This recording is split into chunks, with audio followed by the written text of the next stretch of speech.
particular kind of American, obviously, the kind of American you see in Europe, who often, for some reason, seems to be very generously proportioned.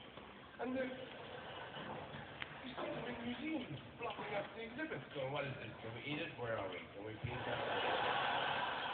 And yet, when you go to America, you see that just so competitive and everything. People are ultra fashionable and very thin, really. I think the Americans in Europe are all the ones that stay in their apartments, get food packed in, and then they get shipped out to Europe. And I don't know, but I think it's amazing. It's not real at all, these incredibly ridiculous women. You know those people who look like they can't support the weight of their own teeth in their head. Stalking in and out of fashionable restaurants. I don't know what they're doing there. Maybe they just rub pesto on their legs or something. And no, they look like they weigh as much as a photograph of themselves. And very fashion conscious. But people have this idea that it's still the promised land. You know, somewhere like California, everything is fruitful and abundant.